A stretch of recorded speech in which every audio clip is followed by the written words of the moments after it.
Abi sonunda şu hapishane müzesine geldik. Hapishane müzesi bilet istiyor. Kişi başı yaklaşık $1 falan. 30.000 Vietnam doları. Hayır. 30.000 Vietnam doları. Şurada işte şeyler yazıyor. Bir telefon numarası bilmem bir şey yazmıyormuş. 40 dakikamız var. Saat şu an 4:20. 5'te kapanacak. Arkadaş bilet alıyor. Öyle. Şimdi gireceğiz bakalım şimdi ne var. Abi böyle bir bilet. 2 kişi aldı. Kişi başı 30.000 yazıyor. Büyük ihtimal sopamı alacaklar şimdi elimden.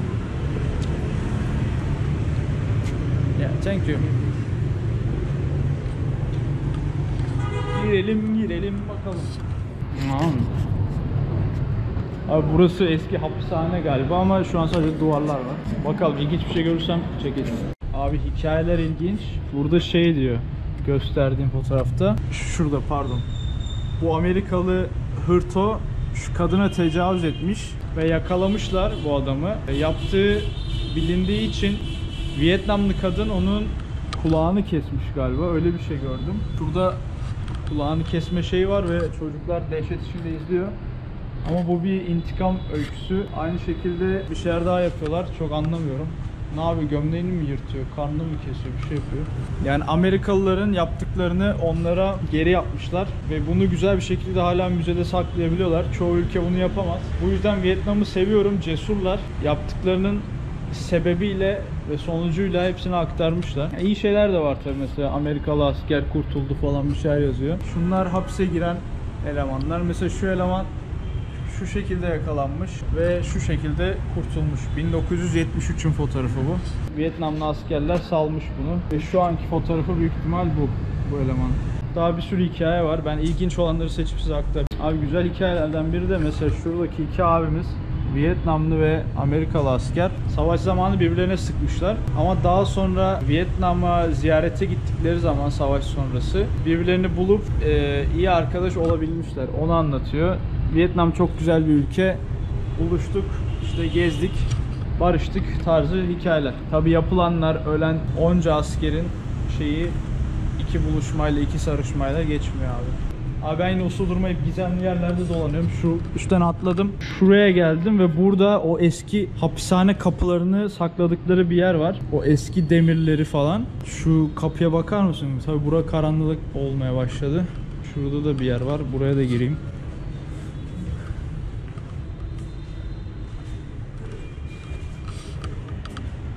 Abi buralar yasak büyük ihtimal, çok gözükmeden çıkayım. Kapılar ilgimi çekti. Abi çok eski ve bakar mısın? Bayağı sağlam ve bayağı ağır. Anahtar deliği. Eski hapishane kapılarının. Bayağı iyi ya. Abi bu kapıların arkasında Amerikalı askerler senelerce yatmış ve birçoğu kurtulmuş, birçoğu kurtulamamış. Durum böyle kalmış. Abi çıktığım merdivene bakar mısın? Bu arada şu hapishane duvarlarına ta o zamanlar kaçmasınlar diye şu cam kırıklarını asmışlar abi. Bunu Bruce'nin evinin orada da görmüştüm. Acayip batıyor, direkt kesiyor, kopartıyor yani, böyle bir yer. Şurası hapishane duvarı galiba. Zaten buralar falan hep demir parmaklık. Güzel Vietnam hapishanesi. Hanoi şehir merkezinin ortasında. Burada Amerikalıları saklıyorlarmış. Cam kırıklara bakar mısın abi? Nasıl bir şey ya? Mahvediyor adam. Bu arada Vietnam Savaşı'nda Vietnamlı askerlerin birçoğu da kadındı. Şurada görebilirsiniz. Hatta ülkeyi kurtaranın kadınlar olduğunu falan söylüyorlar bazen. O kadar fazla büyük bir çaba harcamışlar savaş için. Böyle savaş olmasın, barış olsun. Abi savaşla ilgili küçük bir fragman var orada. Burada da ölen abilerimizin tarihleri var sanırım. İngilizce yazmıyor ama büyük ihtimal öyle isimler Vietnamca.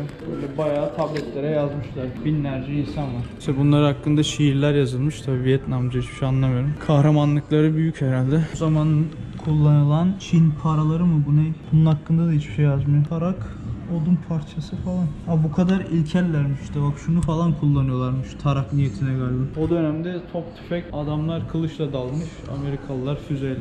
Ve burada da abi İngilizceleri yazmıyor ya. Kömür, taş falan var, tahta var. Kurşun kalem la şu.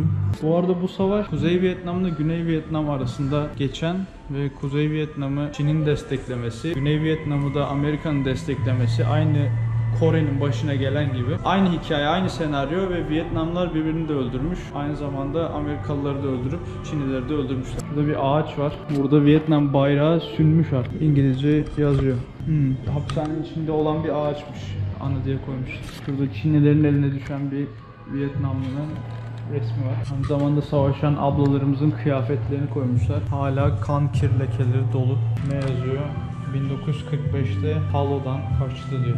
Abi ölen insanlar, hikayeler. Buradaki abiler. Altında İngilizceleri yazmıyor. O yüzden bir şey anlatamıyorum. Bu arada Fransa'nın himayesindeymiş bir süre Vietnam. O yüzden Fransa kültürü de çok fazla burada. Abi bu arada ben körüm ya. Bunları size savaşlarda kullandılar falan dedim de bunlar hapishanede mahkumların elle taşla yaptığı şeylermiş. Şu para tarzı şeyler. Herhalde oyun oynamak için yapıldı. Şu taraklar falan tahta ağaçlardan yapılmış. Şurada da ders işledikleri zaman kullandığı ekipmanlar var. Şu kömürle, taşla, şu kurşun kalemle falan yazı yazmışlar, ders çalışmışlar. Öyle diyor. Abi asırlar önce bir gitar çalıyorlarmış hapishanede. Kağıt, hala aynı kağıt. Dama, gazete falan filan. O neymiş? İlaç koydukları, sigara kutusuymuş. Bu da eskiden kalan duvarın bir kısmı. Rozetler, kıyafetler, ayakkabı, çanta böyle. Bu arada Amerikalıların bayağı güzel zamanları geçmiş. Adamlar tavuk falan kesiyor. Birlikte yiyip içtikleri şeyleri var.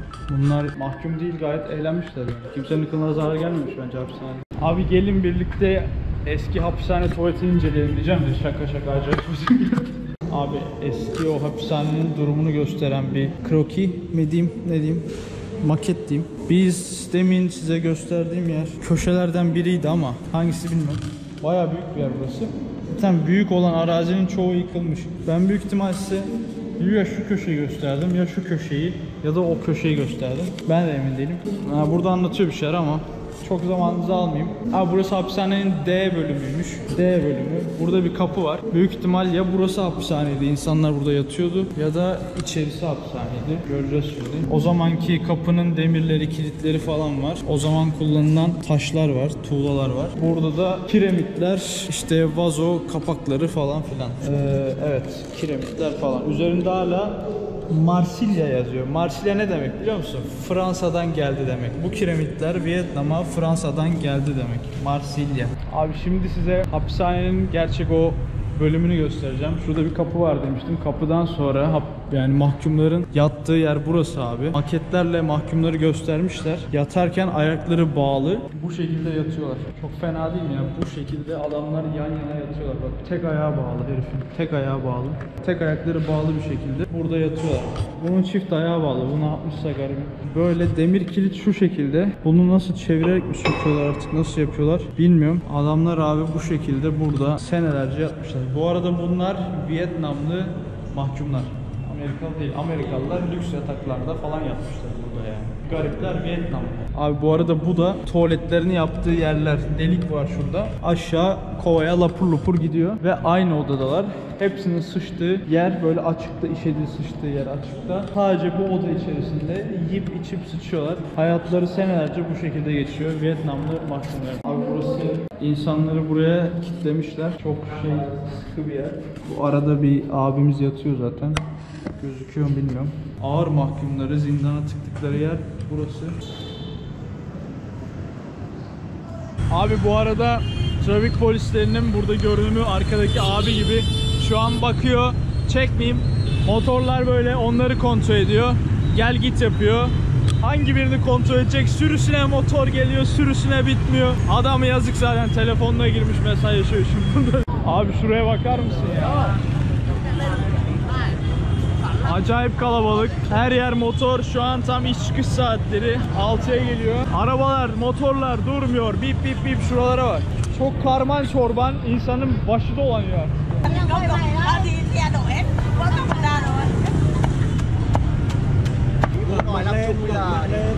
Abi katır kutur kesiyor adam ya. Yolun ortasında acımıyor. Katır kutur.